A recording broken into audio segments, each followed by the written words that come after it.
yang sehat walafiat.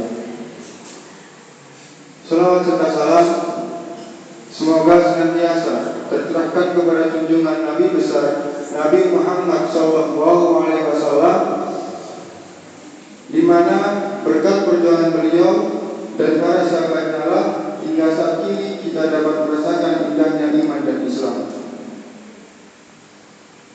Dalam kesempatan yang lain ini, saya mengingatkan kepada diri saya pribadi dan juga kepada para jamaah sekalian agar kita senantiasa meningkatkan nilai ketakwaan kita kepada Allah Subhanahu wa taala, karena takwa merupakan sebaik-baik bekal yang akan kita bawa hingga hari hasib nanti. Amin amin. Ma'asyiral mu'minin rahimakumullah. Perjuangan adalah bagian yang tidak terpisahkan dari kehidupan kita. Untuk dapat bertahan hidup, seseorang harus berjuang untuk mendapatkan kehidupan yang lebih baik. Seseorang juga harus berjuang untuk menuntut ilmu, mencari nafkah.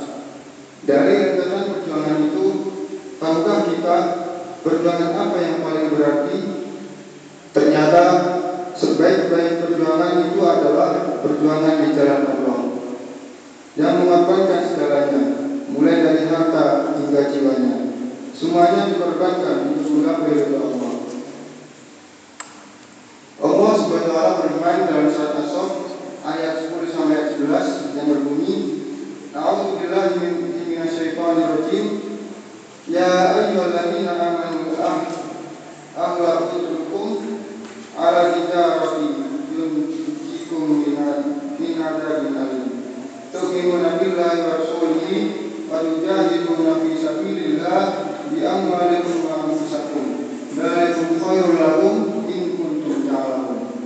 Yang artinya, wahai orang yang beriman, maukah kamu aku tunjukkan suatu perdagangan yang dapat menyelamatkan kamu dari ayat kemudian, yaitu kamu beriman kepada Allah dan Rasulnya dan berjihad di jalan Allah dengan harta dan jiwamu.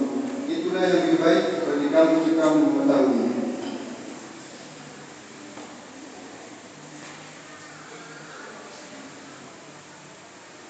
Fenomena perjuangan saat ini diantaranya bisa kita ambil dari potret saudara kita yang ada di Palestina. Tepat di bulan Desember, saudara-saudara kita di Palestina menjadikan sebagai bulan perjuangan. Mereka menyebutnya dengan nama Safar Intifada atau bulan Intifada, yang berarti bulan perlawanan. Bangsa Palestina terhadap penjajahan yang dilakukan oleh Israel 30 tahun yang lalu, tepatnya pada tanggal 9 Desember 1987, rakyat Palestina meninggalkan rumah-rumah mereka demi meraih kemerdekaan. Tua, muda, anak-anak, laki-laki maupun perempuan, mereka semua bersatu padu bergerak melawan tentara penjajah Israel. Harta hingga jiwa mereka korbankan untuk melawan kezaliman yang telah merampas hal itu mereka, dan juga telah menistai Masjid Al-Aqsa yang dimuliakan. Al-Aqsa merupakan masjid yang menjadi kiblat pertama umat Islam, dan kini masjid itu ingin dirobohkan oleh teroris Israel. Masjid itu setiap harinya terus mendapatkan serangan, dinistai oleh militer Israel. Para pemukim dan robi-robi Yahudi serta jamaah sholat yang ditakut-takuti dengan bunyi dan detak orang siswa. Beberapa tahun silam, Presiden Amerika Donald Trump mengumumkan beberapa hal kontroversi terkait dengan Palestina. Pertama, Amerika mengakui Al-Quds atau yang bisa disebut Yerusalem sebagai ibu kota Israel. Yang kedua, Amerika akan memindahkan kedutaan besarnya dari Tel Aviv ke Al-Quds. Yang ketiga, Masjid Al-Aqsa berdiri di atas bukit Haikal Sulaiman. Ma'asyiral mu'minin rahimakumullah. Dalam sejarahnya, Palestina telah melewati 3 kali masa intifada. Saat ini memasuki intifada yang keempat. Intifada yang pertama disebut dengan nama Al-Intifada Al-Mubarakah, yang meletus di bulan Desember pada tahun 1987.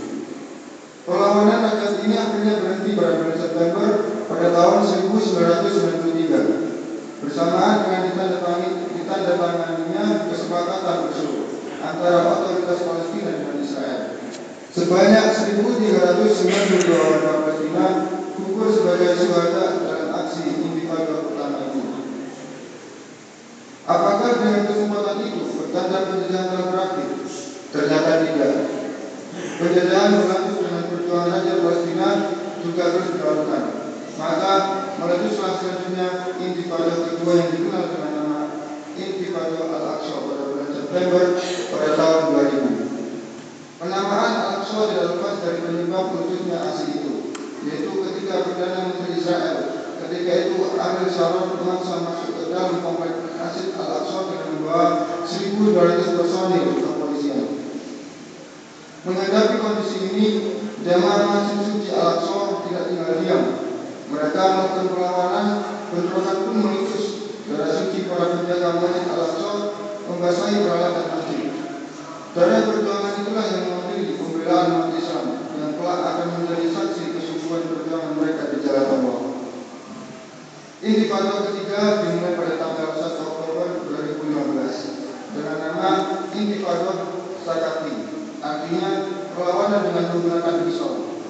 Sedang Intifada keempat dimulai hari 8 Desember pada tahun 2017 yang dinamakan dengan Intifada Hurriyat Al-Quds atau pembebasan Al-Quds dan beribadah. Kaum muslimin yang dirahmati Allah,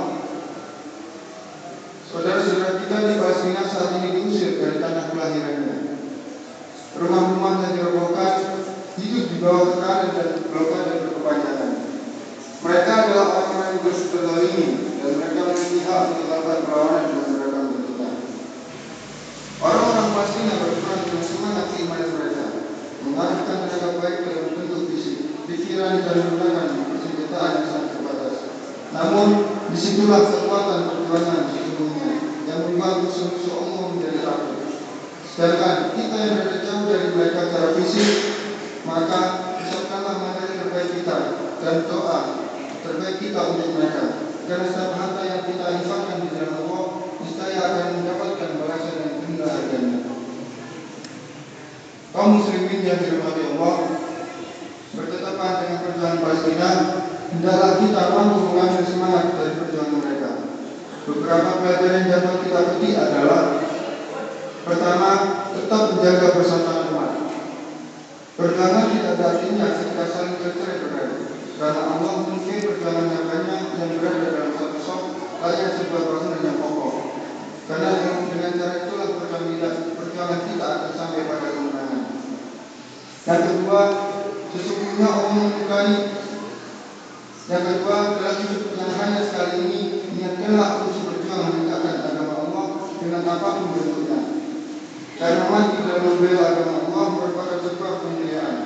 Minimal ada niat dalam jiwa kita untuk bisa berjihad di jalan Allah, sehingga kita tidak mati dalam cabang kemunafikan dari Abu Hurairah radhiyallahu anhu berkata, Rasulullah SAW, yang artinya, siapa yang meninggal sementara dia tidak pernah berperang atau berjihad dan tidak pernah mengingatkan seluruhnya, maka ia mati dalam cabang kemunafikan. Yang ketiga, persiapkanlah diri kita untuk menghadapi segala kemungkinan, karena Allah akan menguji kita untuk mengetahui siapa hamba yang memiliki kesungguhan.